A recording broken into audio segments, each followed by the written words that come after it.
Aquí inicia La Fosa Escéptica, un lugar para ejercitar la mente, con Alfonso Villalpando.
Hola amigos, ¿cómo están? Bienvenidos a este que es el capítulo 148 de La Fosa Escéptica. Y hemos tenido algún tipo de... Bueno, primero saludarlos a todos, muchísimas gracias por escucharme. Y hemos tenido algún tipo de problema técnico con Carlos Luna para que esté con nosotros el día de hoy aquí en La Fosa Escéptica. Y mientras hago La Fosa Escéptica con lo que les tengo preparado para el día de hoy, mi estimado amigo Carlos está grabando un audio para no dejar la oportunidad de estar con nosotros y me lo va a mandar en un rato más y yo, pues más tarde, más presto que otra cosa, lo pondré al final de esta Fosa Escéptica y lamento mucho que por una cuestión técnica no puede estar con nosotros en vivo el día de hoy, pero ya lo arreglaremos y para el próximo, miércoles... Hoy es domingo, para el próximo miércoles, en la próxima fosa, en la 149, platicaremos con él. Hoy voy a hablar de dos cosas fundamentales. Una que son el Islam y el Corán y los cuentos de hadas, y el altruismo en la iglesia, en la religión, el falso altruismo en la religión. Quiero saludar, antes que otra cosa suceda, a todos mis amigos del grupo de Facebook de La Fosa Escéptica, que fíjense que bajita la mano ya somos 320 personas en el grupo de La Fosa Escéptica en Facebook y en el grupo de Telegram, a donde también les invito a que se integren. Pues somos un poquito más de 30 y va creciendo continuamente, entonces no se quede afuera. Únanse aquí al grupo de Facebook y al grupo de Telegram, me va a dar mucho gusto. Pues ahí estoy continuamente contestando preguntas y riéndome con los memes y comentarios. Otras cosas muy interesantes que suceden es que nos estamos intercambiando libros digitales sobre ateísmo, escepticismo y pensamiento racional. Entonces está muy interesante porque han colocado una muy buena cantidad de libros sobre estos temas y bueno, pues para el que quiera y que esté interesado, ahí los puede obtener, bajar y leer sin ningún problema. Entonces, sin más, vamos a hacer como que empezamos con esta fosa.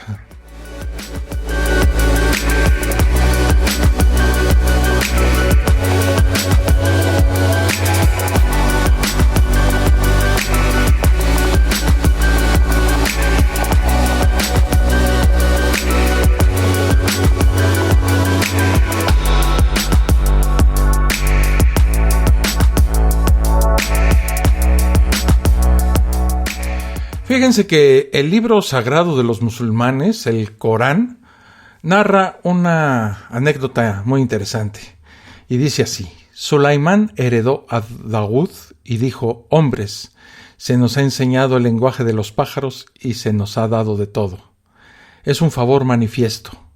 Las tropas de Sulaimán, compuestas de genios, de hombres y pájaros, fueron agrupadas ante él y formadas, hasta que, llegados al Valle de las Hormigas, una hormiga dijo: «Hormigas, entrad en vuestras viviendas, no sea que Sulaimán y sus tropas os aplasten sin darse cuenta. Sonrió al oír lo que ella decía y dijo: Señor, permíteme que te agradezca la gracia que nos has dispensado a mí y a mis padres. Haz que haga obras buenas que te plazcan. Haz que entre a formar parte, por tu misericordia, de tus siervos justos. Pasó revista a los pájaros y dijo: ¿Cómo es que no veo a la abubilla? ¿O es que está ausente? ¿He de castigarla severamente o degollarla, a menos que me presente sin falta una excusa satisfactoria?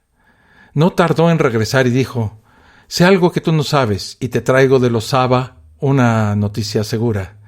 He encontrado que reina sobre ellos una mujer a quien se ha dado de todo y que posee un trono augusto. He encontrado que ella y su pueblo se postran ante el sol, no ante Alá.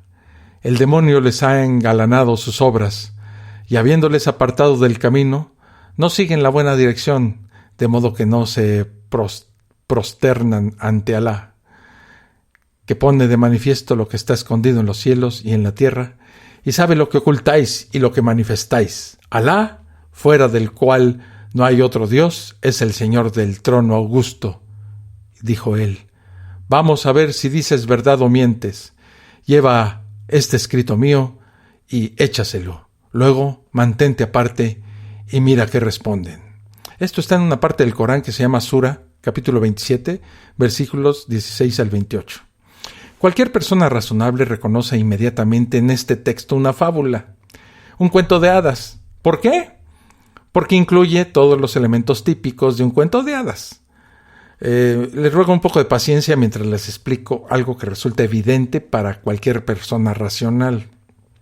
El texto adjudica a los pájaros, por ejemplo, las abubillas, un lenguaje tan sofisticado como el humano, tanto que le permite expresar conceptos como noticia, reina, trono, augusto, postrarse o Dios. Cualquier persona razonable sabe que ningún pájaro tiene una capacidad mental suficiente para albergar tales ideas. También adjudica a las hormigas un lenguaje igual de complejo. Estas comprenden ideas como tropa, darse cuenta e incluso saben el nombre de un ser humano. Toda persona razonable sabe que una hormiga es prácticamente un robot automático sin plasticidad mental que responde por instinto y que no tiene capacidad semántica en el cerebro. También incluye seres mágicos, esto que les acabo de decir. Según él, los genios, los jinn, formaban parte de los ejércitos de Sulaimán. Con genio no se refiere aquí a personas de un cociente intelectual alto. Se refiere a estos seres mágicos que, según el folclore oriental, podrían vivir en lámparas de aceite como el genio de Aladino. Toda persona razonable sabe que los genios como el de Aladino pues pertenecen al mundo de las hadas. Son seres del imaginario infantil. También no se da un solo indicio de que el hablar de los animales sea un milagro. El relato simplemente acepta que los animales pueden pensar y hablar en su propio lenguaje, y que el protagonista Sulaimán es capaz de traducirlos. El cuento llega a niveles tan cómicos como presentar un ejército de pájaros en formación marcial. Al parecer, Sulaimán no hubiera tenido ningún inconveniente en hacer que se formaran en línea 20 gallinas para una foto. Es obvio, tal relato nunca ocurrió. Los animales no hablan, no tienen capacidad semántica suficiente para albergar conceptos complejos, y los genios mágicos no existen, son seres de fantasía. Esta historieta del Corán, así les duela a los musulmanes, pues es un cuento de hadas. No importa cuánto esfuerzo hagan los creacionistas islámicos para defender científicamente la existencia de un lenguaje complejo en las hormigas y en las aves. Este texto es una fábula. Cualquier persona razonable, creyente o atea, se da cuenta de ello. Pero, ¿qué dice la Biblia al respecto? ¿Cuál es la fábula que les quiero platicar de la Biblia? Cuando regrese se las platico. Estás escuchando La Fosa Escéptica, un lugar para ejercitar la mente.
Ya regreso a la fosa séptica.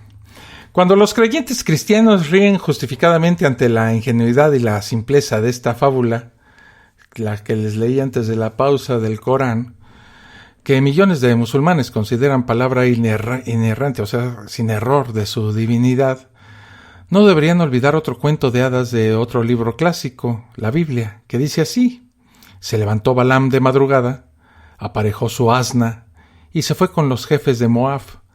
Cuando iba, se encendió la ira de Yahvé, y el ángel de Yahvé se puso en el camino para estorbarle.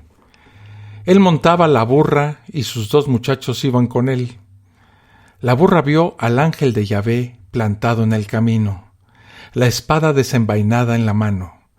La burra se apartó del camino y se fue a campo traviesa.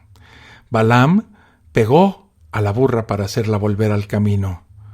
Pero el ángel de Yahvé se puso en un sendero entre las viñas, con una pared a un lado y otra al otro. Al ver la burra, al ángel de Yahvé, se arrimó a la pared y raspó el pie de Balaam contra la pared. Él le pegó otra vez. Volvió el ángel de Yahvé a cambiar de sitio y se puso en un paso estrecho, donde no había espacio para apartarse ni a la derecha ni a la izquierda. Vio a la burra, al ángel de Yahvé, y se echó con Balaam encima. Balaam se enfureció y pegó a la burra con un palo.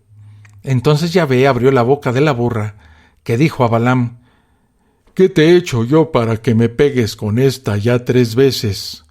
Respondió Balaam a la burra: pues porque te has burlado de mí.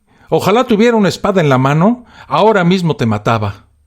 Respondió la burra a Balaam: no soy tu burra, y me has montado desde siempre hasta el día de hoy. ¿No soy yo tu burra? ¿Para qué me pegas? ¿Acaso acostumbro a portarme así contigo? Y respondió él: no. Entonces abrió Yahvé los ojos de Balaam, que vio al ángel de Yahvé de pie en el camino, la espada desenvainada en la mano, y se inclinó y postró rostro en tierra. El ángel de Yahvé le dijo: ¿por qué has pegado a tu burra con esta ya 3 veces? He sido yo el que ha salido a cerrarte el paso, porque delante de mí se tuerce el camino. La burra me había visto y se ha apartado de mí 3 veces.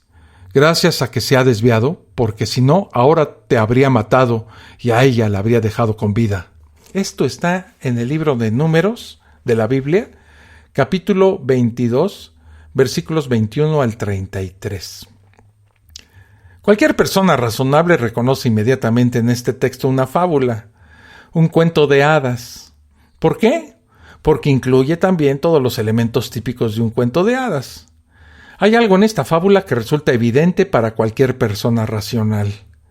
El texto adjudica lenguaje humano a los animales, por ejemplo las burras, tanto que les permite expresar frases con conceptos como castigo, pertenencia, obediencia o costumbre. Cualquier persona razonable sabe que ningún animal tiene la capacidad mental para argumentar con tal complejidad. La fábula considera que los animales saben hablar. Su único problema es vocal.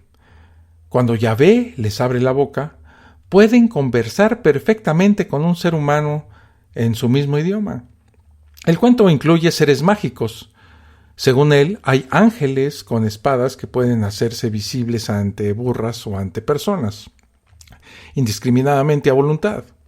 Toda persona razonable sabe que los ángeles con espadas pertenecen al mundo de la fábula, son seres del imaginario infantil. No hay la más mínima evidencia de que sea Yahvé quien se hace pasar por la burra, a la manera de un ventríloco. El texto es unánime en que la burra es la que habla. Y también el texto muestra a una persona a la cual le habla a un burro y no se inmuta. Para Balaam, una burra parlante es el pan nuestro de cada día. Es obvio, tal relato nunca ocurrió. Los animales no hablan, no tienen capacidad semántica suficiente para albergar conceptos complejos, y los ángeles mágicos no existen, son seres de fantasía. Esta historieta de la Biblia, así les duela a los cristianos fundamentalistas, es un cuento de hadas. No importa cuánto esfuerzo hagan los creacionistas cristianos para defender la falta de error en la Biblia. O sea, los fundamentalistas opinan que la Biblia no tiene errores. Es un hecho que este texto es una fábula. Cualquier persona razonable, creyente o atea, se da cuenta de ello. ¿Por qué tanto cristiano fundamentalista puede percibir claramente los absurdos cuentos infantiles del Islam, pero es incapaz de aceptar la naturaleza evidentemente fabulesca de buena parte de la Biblia? Por la misma razón por la cual es tan fácil para un musulmán ver los cuentos absurdos de la Biblia, mientras le resulta inconcebible poner en la misma categoría al Corán. Es por un doble estándar, una forma del fenómeno de doble pensar orwelliano que se mencionó en otra parte o en otra fosa escéptica. Cada persona nace en una cultura con sus propias creencias irracionales y sus propios textos sagrados considerados verdad divina. La irracionalidad de la fe impuesta por un adoctrinamiento forzado impide al creyente fundamentalista el criticar su propia religión. Solo los racionalistas que logran liberarse de este yugo epistemológico religioso son capaces de pensar coherentemente ante cualquier tipo de relato. El racionalista ve lo obvio. La Biblia, el Corán y todos los demás textos religiosos están repletos de cuentos de hadas y fábulas que nunca ocurrieron. Este tipo de relatos absurdos e infantiles son otra muestra más de lo insostenible de la falta de lo que dicen los fundamentalistas cristianos y del Corán, que esos libros no contienen ningún error. Pero para las personas racionales, huelga decir que están llenos de contradicciones, absurdos y muchísimos errores. Voy a hacer una pausa y cuando regrese, el altruismo religioso es completamente falso. Estás escuchando La Fosa Escéptica, un lugar para ejercitar la mente.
Ya regreso aquí a la Fosa Escéptica y me da mucho gusto saludar a Pablo Llorens hasta la hermana República del Uruguay, que nos está escuchando en vivo en esta fosa que estuvo rarísima porque hicimos el intento de comunicarnos con Carlos Luna para que estuviera en vivo el día de hoy con nosotros, pero hay algún problema técnico que no logramos solucionar.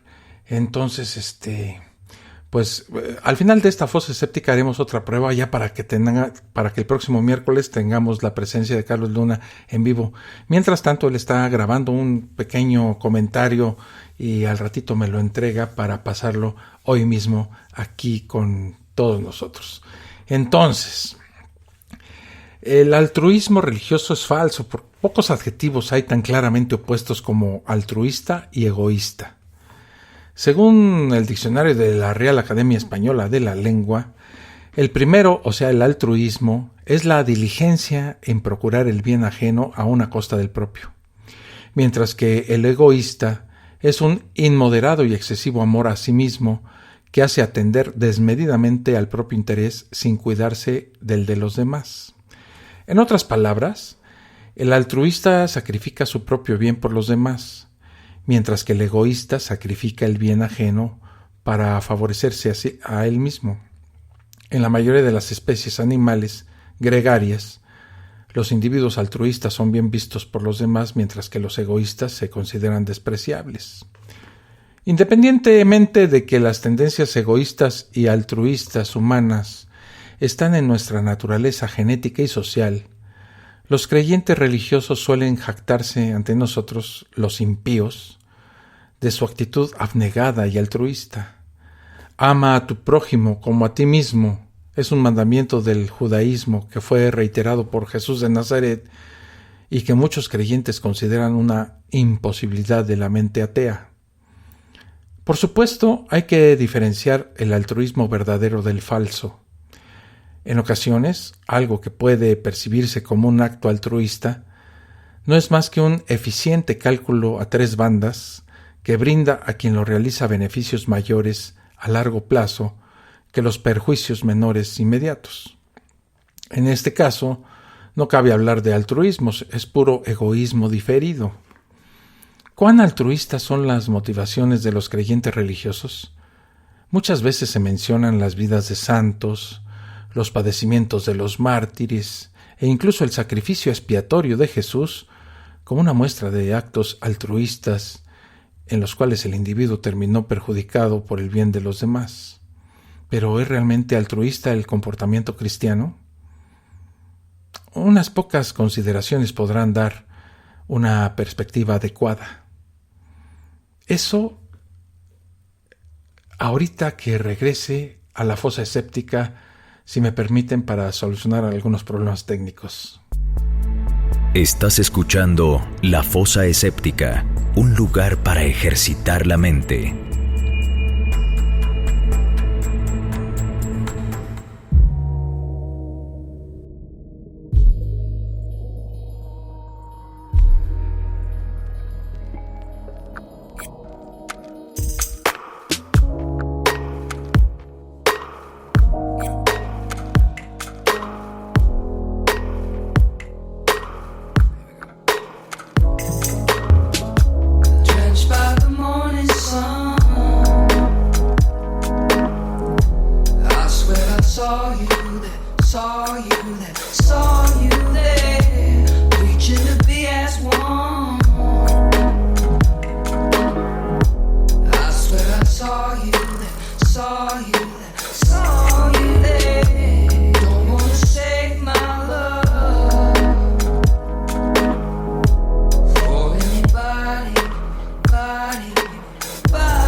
Ya regreso aquí a la fosa escéptica. Me da mucho gusto darle la bienvenida también aquí en el chat en vivo de Spreaker a Danek Sirio.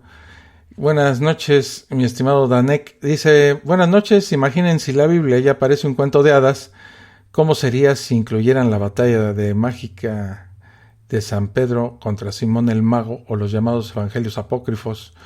Pues sí, mi estimado Danek, la verdad es que creo que a través de todas estas fosas escépticas que he realizado, que son 148, un factor común en todo esto es la falta de razonamiento.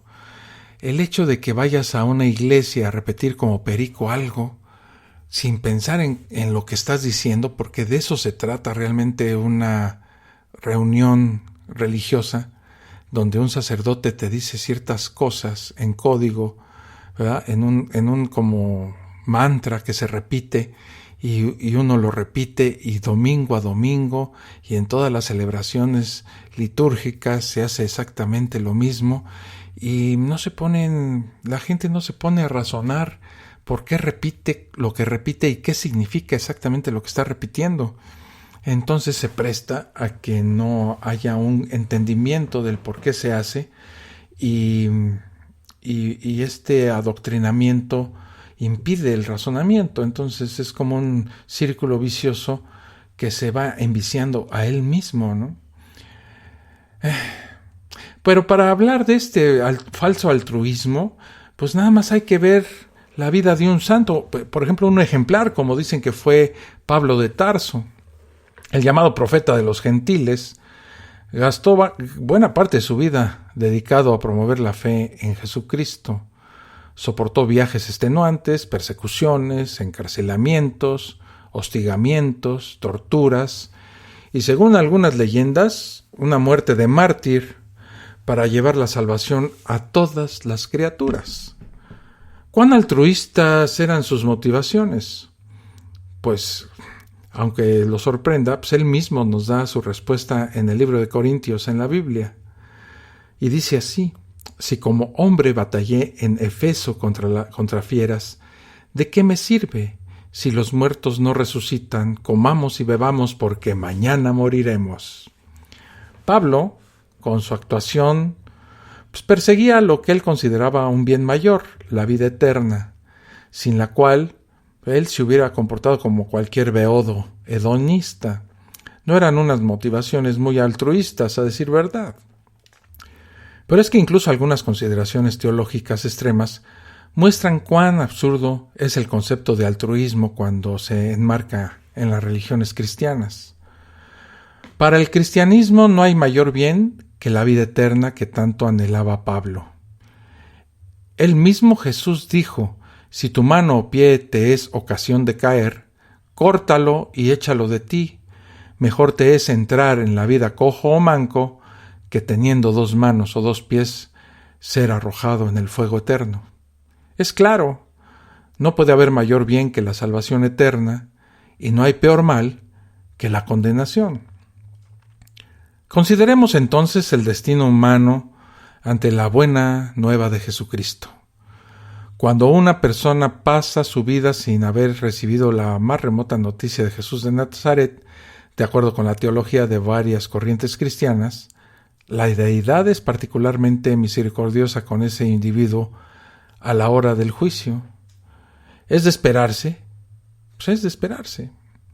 Al no haber recibido nunca información de lo que era el pecado, al no haber recibido el Espíritu, como ellos dicen, con un bautismo, al no saber qué rechaza y qué aprueba Yahvé, pues no puede ser juzgado con el mismo rigor que, por ejemplo, pues un papa que proteja a curas pederastas de las autoridades civiles, un obispo que bendiga a los ejércitos de un país dedicado al exterminio de una etnia como los judíos, o incluso un adolescente que, sabiendo que es pecado mortal, no puede evitar caer en la tentación de masturbarse. Por otro lado, cuando la persona ha escuchado la buena nueva desde la óptica divina, ya tiene la autonomía de recibir el mensaje de Jesucristo. Ya sabe qué es bueno y qué es malo. Y si rechaza al Salvador, las consecuencias a la hora de su muerte son bien claras según la mitología cristiana. Una condenación eterna. un estado infinito de sufrimiento y desesperanza total. Cabe entonces preguntarse cuán altruista es el acto cristiano de la evangelización. Si ningún cristiano evangelizara, todas esas personas que pasan su vida sin conocer a Jesús serían juzgadas muy benévolamente por el Dios Padre. Por el contrario, si se evangeliza, cada persona contactada por el predicador tiene una buena probabilidad de rechazar a Jesús y con ello de ganarse una tortura eterna e infinita. En realidad, si tenemos en cuenta eso de que muchos son los llamados y pocos los escogidos, esa probabilidad sería muy alta, tal vez un 90%, ¿no? ¿Qué bien le hace un predicador cristiano a su víctima si su Dios fuera real y su teología verdadera? Prácticamente ninguno. Cada persona a la que buscara estaría siendo condenada a una ronda de ruleta rusa espiritual. Acierta en la elección estrecha y se salva, toma el camino ancho y se condena eternamente. Por el contrario, si no se le predicara, obtendría un juicio mucho más benévolo de la divinidad. Si asumimos los porcentajes mencionados antes, prácticamente de cada 10 personas a las que se evangelizara a un predicador, 9 quedarían condenadas eternamente y una se salvaría. Ahora, ante semejante panorama, si los cristianos son tan altruistas, ¿por qué predican? Simple, porque sus preceptos les indican propagar la buena nueva. Deben hacerlo porque así se salvan. Deben poner en esa ruleta rusa espiritual incluso a sus propios hijos, a los que someten a una posible condenación eterna, porque ellos deben seguir las enseñanzas de Jesús para poder salvarse. Los cristianos ponen en riesgo de condenación eterna a decenas, cientos, incluso miles de personas para ellos poder salvarse. Es la antítesis del altruismo, es un egoísmo demoníaco. No falta la disculpa absurda del creyente, que postula que llevan el mensaje de Cristo a toda la humanidad porque esa es la salvación. Pues bien, si así fuera, si Yahvé condenara a todos los que no fueran bautizados por la causa que fuera, entonces los cristianos estarían adorando y obedeciendo, por su propio bienestar, al monstruo torturador más aterrador que se pueda imaginar, un ser que manda una tortura eterna a millones de personas por el simple inconveniente de haber nacido en un tiempo o una religión o una región geográfica que no es la cristiana. Interesante, ¿no? Voy a hacer una pequeña pausa y regreso. Estás escuchando La Fosa Escéptica, un lugar para ejercitar la mente.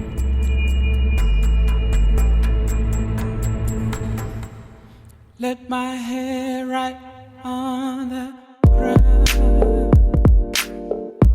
Let my eyes see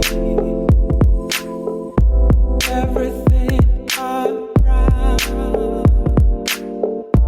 All the wonderful things above my head.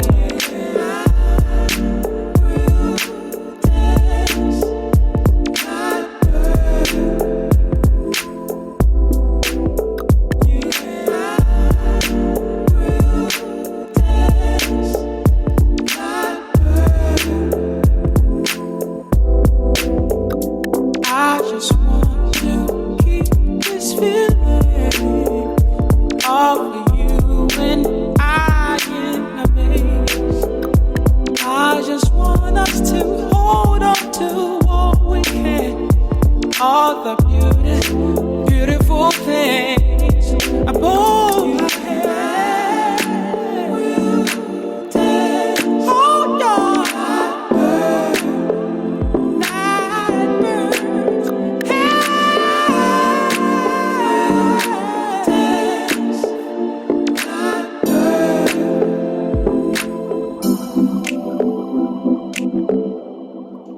Night birds,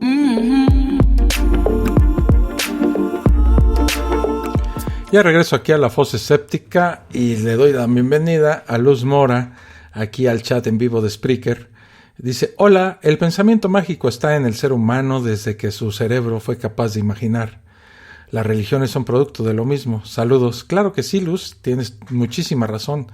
El pensamiento mágico fue un procedimiento, algo que inventó o que tenía el ser humano en la historia lejana del mismo, pues para interpretar los efectos de la naturaleza, los fenómenos naturales. Una vez explicados estos fenómenos naturales por la ciencia, pues este pensamiento mágico en ese aspecto en particular era desechado. Imaginemos, por ejemplo, a Thor, la relación que hay entre, por ejemplo, la danza y la lluvia, ¿no? Cuando se dieron cuenta los hombres de ciencia que nada influía que la gente bailara para que lloviera o dejara de temblar o no hubiera ciclones, pues entonces la danza se desechó como una forma de influenciar sobre los efectos de la naturaleza. Dice Carla, yo tengo un amigo que sufría mucho porque su mamá llegó a quitarle chamarras, ropa e incluso sus zapatos y dejarlo descalzo en la calle. Ah, caray, y eso no entendí. Digo, sí, pobre cuate, ¿no? Porque que lo dejaba descalzo en la calle, pero ¿a qué te refieres o en qué sentido me lo estás diciendo, mi estimada Carla? Porque hay un aspecto particularmente ridículo del altruismo cristiano, regresando al tema, ¿no? Cuando se consideran sus mitos absurdos respecto al origen de la vida humana y del alma a la luz de la obstetricia moderna. Aclaro de antemano que no defiendo ni insto a que se realice ninguno de los comportamientos que señalo a continuación. Se estima que hasta un 50% del total de los óvulos fecundados mueren y se pierden, o para decirlo con más claridad, son abortados en forma espontánea, usualmente antes de que la mujer se percate de que está embarazada. Entre los embarazos conocidos, la tasa de aborto espontáneo es de alrededor del 10% y generalmente se presenta entre las 7 y las 12 semanas de embarazo. Semejante cantidad de almitas muertas antes del bautismo plantea una dicotomía. O se van al infierno por no haber sido bautizadas según los cánones religiosos, o se salvan a pesar de no haber recibido el bautismo.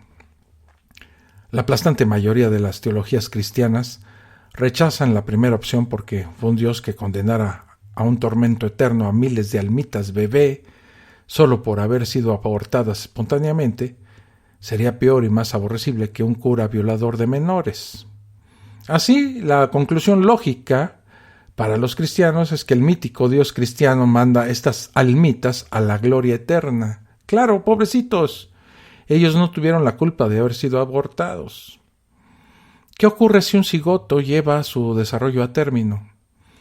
Pues nada más y nada menos que se enfrenta a la ruleta rusa espiritual mencionada que ya mencioné anteriormente. Tiene que aceptar esta maravillosa buena nueva de Jesucristo, que es el clásico y siempre cristiano, sígueme o jódete, pues de lo contrario termina asado en azufre por toda la eternidad. Desde un punto de vista estrictamente lógico, humano y altruista, ¿cuál sería la opción más misericordiosa a seguir para llevar al mayor número de personitas al bien máximo, que es la eternidad junto a Dios? Si se aceptan las farsas cristianas, pues la solución es obvia: abortar a diestra y siniestra, incluso en contra de la voluntad de las madres. Todas y cada una de estas almitas abortadas irían instantáneamente a un estado de dicha infinita y eterna a la diestra de Dios Padre. Por el contrario, si se les deja nacer, están ante la opción del camino ancho que lleva a la condenación eterna. Si los mitos cristianos sobre almas fueran ciertos, la opción más noble y altruista que se podría tomar sería una demente cruzada abortista serial, incluso aunque con ello se corriera el riesgo de ir a la cárcel, o peor aún, de terminar en el infierno. Sería un precio bajo a pagar por la salvación eterna asegurada de cientos o miles de niños inocentes. Ahora, ¿por qué los cristianos no se la pasan abortando? La respuesta es obvia, porque para que el cristiano se salve, no puede matar, mucho menos matar niños inocentes. Si lo hiciera, él mismo perdería la salvación, así que prefiere que esos niños terminen condenándose a la larga. en vez de él arriesgar su salvación propia. Cuán altruista, ¿no?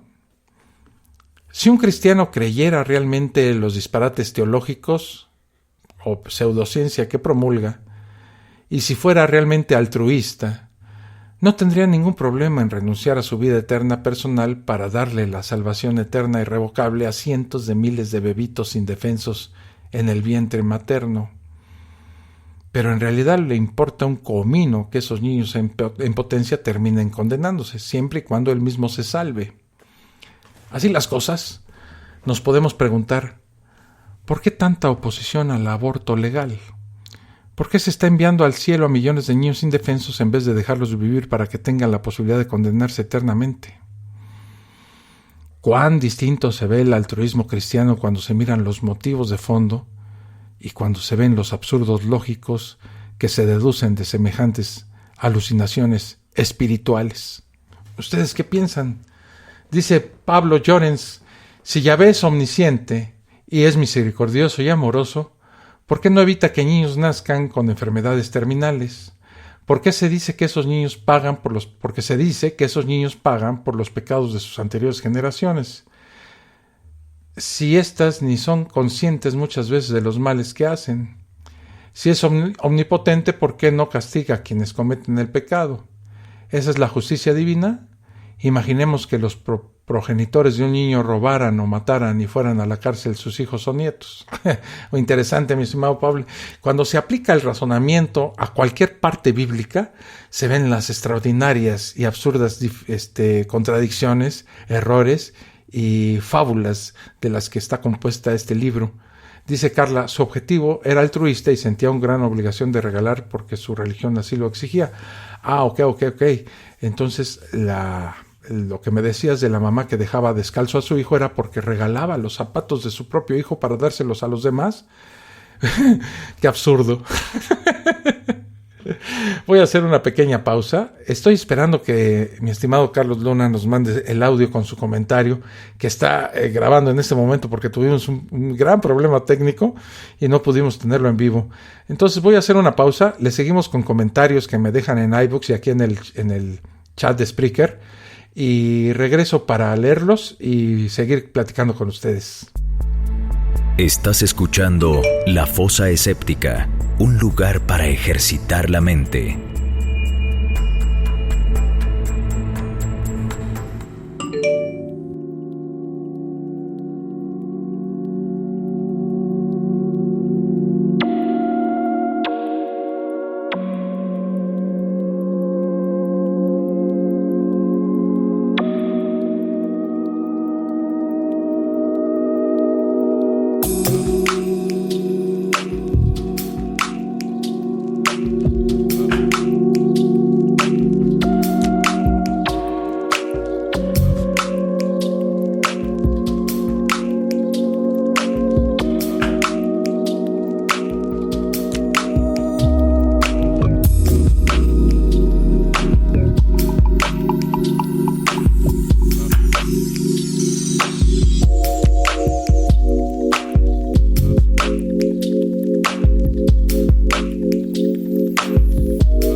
Ya regreso aquí a La Fosa Escéptica y tengo comentarios en iVoox.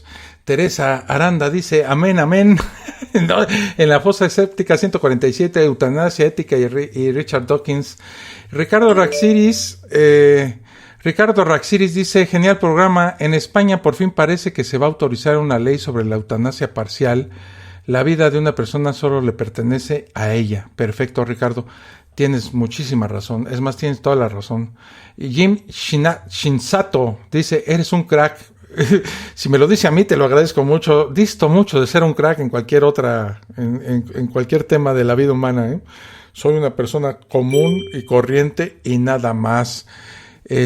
Tengo aquí un mensaje. Creo que ya me mandaron el audio hacia el, ¿cómo se llama? Acá estoy tratando de bajarlo. Si me permiten un segundo, y oímos el comentario de Carlos. Lo voy a guardar. Está en MP3 y lo voy a guardar en este momento, y lo oímos de una vez, ¿no? Y lo oímos. Permítame un segundo, estoy tratando de meterlo aquí al programa que tengo diseñado para la fosa escéptica. Cuántos problemas, de verdad.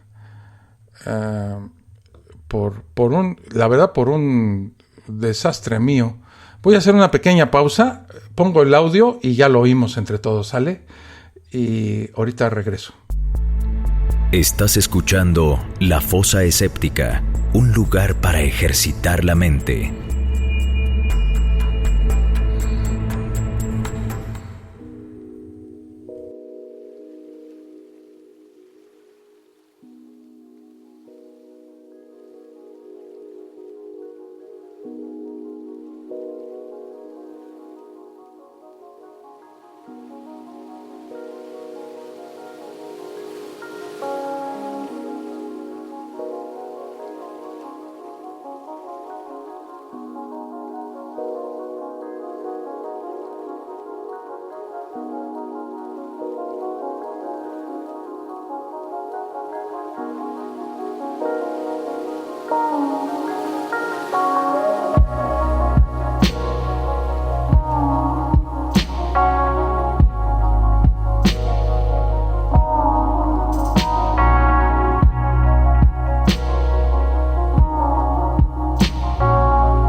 Ya regreso aquí a la fosa escéptica y no me lo van a creer, pero ya tengo el audio.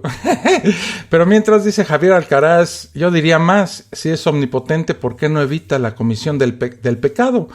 Pues es que no existe. La omnisciencia, la omnipotencia y la omnipresencia son cualidades sobrenaturales que le han adjudicado los mismos religiosos al supuesto Dios. Y esto genera un montón de contradicciones y absurdos. Un sacerdote abusa sexualmente de un niño en una iglesia. Dios es omnipresente, está ahí, lo ve y no hace nada. Y así te puedes seguir con toda la caterva de situaciones que te puedas imaginar. Dios, la verdad, no está, no sirve, no existe. Hoy he estado, dice Javier, en la primera comunión de mi sobrina. El cura con toda tranquilidad dice que su padre lo ve desde el cielo. Después, en una de las oraciones, dice que los muertos duermen esperando la resurrección. Coño, o estás dormido o estás en el paraíso. Si estoy en el cielo, no vengas a despertarme y volverme a traer a esta miserable vida.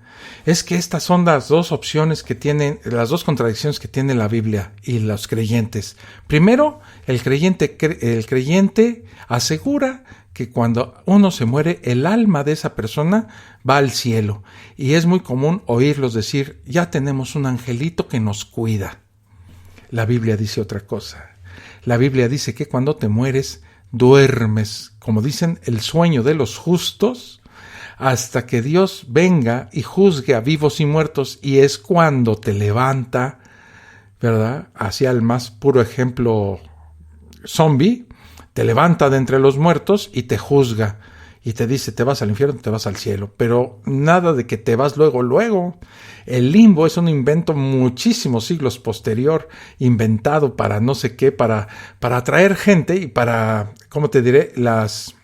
El dinero que pagaban para que las almas de los que estaban en el limbo salieran más rápidamente y se fueran al cielo. Las indulgencias le llamaban, y entonces había sacerdotes que cobraban dinero y todavía, no sé si todavía lo hacen, pero en ese entonces se pagaba para que las almas salieran más rápido del limbo y del purgatorio. ¿Sí me entienden? O sí me estoy explicando, que es como se debe de decir. Pero nada de que te mueres y te vas al cielo. Ahora, ¿te has puesto a pensar el gran trabajo que le estás endilgando a las personas que se mueren y supuestamente pongamos que es cierto, ¿no? Supongamos, para efectos de este ejemplo, que es cierto que cuando te mueres el alma se va directamente al cielo y que hay gente que se encarga de cuidarte. ¿Hasta qué generación te cuida? ¿Hasta cuándo te cuida? Si algo te pasa, le echas la culpa a tu papá muerto, a tu mamá muerta, a tu tío muerto, a tu hermano o a tu hijo muerto, de que no te han cuidado y algo te está pasando malo aquí en la tierra, es completamente absurdo.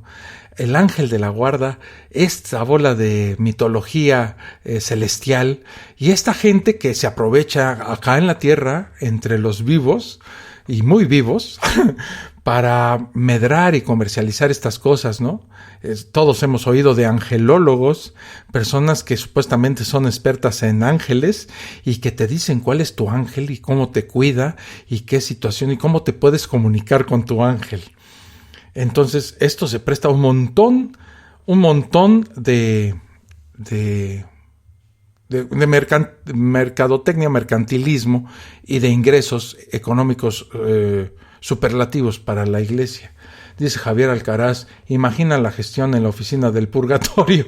No, pues hombre, si es como en México, en lo que vas por el papelito 4 para que te digan el sello 3 y la ventanilla 18, pues entonces por eso es vida eterna, ¿no? Bueno, pero oigamos por fin el comentario de Carlos Luna y regreso. ¿Qué tal, amigos de la Fosa Escéptica? Aquí su amigo Carlos Luna. Quisiera hablarles del lado oscuro del altruismo, pero para hacer eso primero me gustaría definirlo. ¿Qué es el altruismo? Bueno, el altruismo es la tendencia a procurar el bien de las personas de manera desinteresada, incluso a costa del interés propio. Aquí tengo 3 bemoles que quisiera compartir con ustedes. El primero es que creo que esta definición forma una falsa dicotomía que se cree en la mente de las personas. Como esta definición es buena, bueno, hacer lo contrario, el egoísmo, es malo.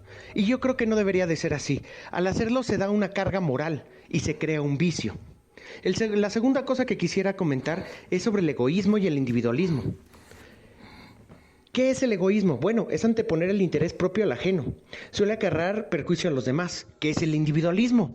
Es la tendencia a pensar y obrar con independencia de los demás, atender desmedidamente el propio interés, sin cuidar de los otros. Aunque también es justo decir que el individualismo es una ideología política.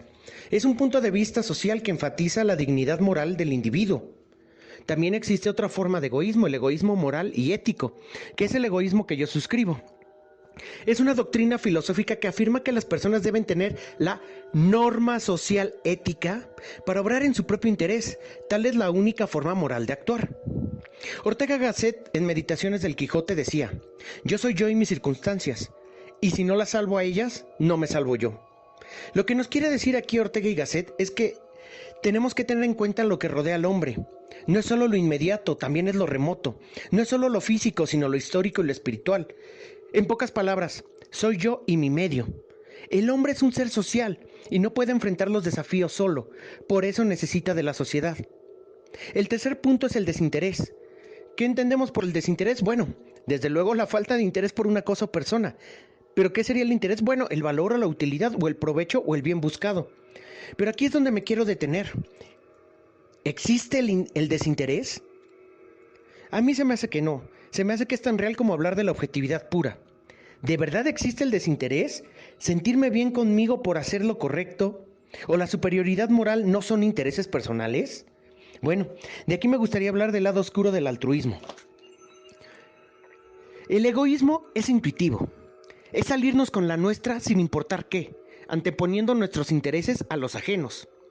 Entonces, ¿cómo se explica el altruismo? Bueno, aquí nuestro amigo W.D. Hamilton, que es conocido como el segundo Darwin de la historia, dedicó parte de su vida a estudiar y crear conceptos que pudieran explicarlo. A saber, no existe un altruismo, sino varios altruismos. Existe el altruismo de los progenitores con sus hijos, el altruismo con los parientes, el altruismo con conocidos pero no emparentados, el altruismo tribal, el altruismo universal y el altruismo diferido. Obviamente están en diferente escala, por lo que un avance, yendo de los hijos hacia el diferido, requiere una mayor motivación desinteresada para lograrlo. Hay que recordar que todos estos altruismos han nacido de la evolución de las microsociedades inventadas por la modernidad, ya sean los sindicatos, ya sean las comunidades, ya sean los grupos. Pero esto también crea una paradoja. ¿Cuál es la paradoja del altruismo? Bueno, que el altruismo es altamente antidemocrático y favorece al nepotismo. Por eso quien no favorece a sus hijos a pesar de una injusticia es visto como una mala persona. Es una justificación ante comportamientos que dañan a la sociedad. ¿Quién puede acusar a una madre de proteger a su hijo a pesar de que ha cometido un delito atroz? De no tomarlo y llevarlo ante la justicia. ¿Por qué? Porque es fácil llevar a los otros a la cárcel, pero no a los nuestros. Entonces, ¿qué hace que una persona sacrifique sus intereses personales por una solidaridad exótica como la que llevaba a cabo la Madre Teresa de Calcuta? Bueno, aquí solemos pensar en la religión, porque se tiene la idea que desprecia la individualidad y que pide el sacrificio. Por eso deja fuera a otras personas cooperantes, que al no tomar partido por la religión, suponemos que son laicas. Ayudar a los cercanos antes que a los ajenos. Esto es lo que podríamos llamar el altruismo etnocéntrico. Y esto puede justificar la persistencia de temas en nuestra sociedad como el nacionalismo, la xenofobia e incluso el genocidio. Sin duda da para qué pensar. Por otra parte, me hace pensar, ¿qué hace que la gente renuncie a sus beneficios? Y hablo de su casa o su seguridad, no del costo-beneficio por ganar algo al ejecutar el altruismo, sino que abandona literalmente todo lo que tiene, por lo menos a tiempo parcial o completo, para ayudar a personas que no conoce y que con probabilidad no podrá ayudarlos con eficacia. Esto es lo que solemos llamar el altruismo patológico. No es lógico o comprensible abandonar a tus hijos para ir a cuidar a los otros, a los hijos de otros en cuerpo y alma. Existe una industria del humanitarismo que es una ventaja porque es bien visto para políticos y con fines mediáticos, pero eso es otro tema del que después me gustaría hablar. También quiero tomar en cuenta lo que es el altruismo diferido, que es el contemplar una atrocidad en un lugar muy lejano. Pero ¿cómo se puede hacer esto y preocuparse por otros sin poder ayudar? Sino a costa de la salud psíquica. Lo patológico nos hace daño, a quienes intentamos ayudar. ¿Por qué? Porque todo eso que está dentro de nosotros, nuestros sesgos, nuestras ideas disparatadas porque nos gana la emoción, o no comprender el problema y simplemente querer ayudar por ayudar, muchas veces tendemos a empeorarlo. El altruismo tiene sus estragos particulares, sobre todo en la gente que actúa, porque persiguen un ideal abstracto, y entre más abstracto es peor. Este podría ser el caso de Dios. No hay ente más abstracto que Dios. Quizá por eso la Madre Teresa de Calcuta decía cosas como: el mundo gana con el sufrimiento de los pobres. Se cuenta que ataba a la cama a los niños y que a veces solo ponía una aspirina para las molestias del cáncer terminal. Negaba muchas veces el medicamento a las personas. Esto no es una interpretación o un testimonio suelto. Estamos hablando de más de 100 médicos voluntarios y escritores que presenciaron todo esto. Incluso presenciaban la reutilización de las agujas hipodérmicas. Al parecer ella tenía menos interés en ayudar a los pobres y enfermos que en esforzarse por la expansión de sus creencias. Esto es lo que podríamos llamar un altruismo patológico. Genera más problemas de los que intenta solucionar. Se despide su amigo Carlos Luna, que les vaya muy bien. Un abrazo a todos. Bueno, pues este fue el comentario de Carlos Luna, que al final de cuentas estuvo presente el día de hoy en la fosa escéptica. Y bueno, pues por mi parte también ha sido todo. Les pido, ¿verdad?, que los invito a que se unan a esta gran comunidad que se está formando en Facebook, la fosa escéptica, el grupo, y en Telegram. Hay dos formas con las que puedes ayudar a la fosa escéptica. En económico. Una es suscribirte en Spreaker. Eso es completamente gratis y ayuda al mantenimiento de la fosa escéptica. La otra es la donación en iVoox. Esperemos que ustedes puedan contribuir con algún... Bueno, ahí en iVoox hay una opción que es a partir de €1 al mes. Entonces, pues es muy económico y pueden ayudar a la fosa escéptica. Y en la otra, en Spreaker, con el solo hecho de suscribirte, ya estás ayudando económicamente a la fosa escéptica. No te cuesta nada y para nosotros, al monetizar el podcast, significa que se autofinancia. Entonces, los invito a integrarse en Spreaker, al grupo de Facebook de la fosa escéptica y en iVoox, como siempre. Les agradezco mucho la participación de todos aquí en el chat de Spreaker en vivo. Les ofrezco una disculpa por estos problemas técnicos que sufrimos el día de hoy y que impidieron que Carlos Luna estuviera más en vivo con nosotros, pero al final de cuentas estuvo presente. Nos vemos en la próxima. Por mi parte es todo. ¿Ya se vacunaron? ¿Tienen la primera? ¿Ya se pusieron la segunda? Cuéntenmelo ahí en el grupo de Facebook. Por mi parte, nos estamos viendo. Cuídense mucho. Hasta la próxima. Esto fue La Fosa Escéptica, un lugar para ejercitar la mente, con Alfonso Villalpando. Te esperamos en el próximo capítulo a través de Spreaker, Spotify, Apple Podcasts y iVoox.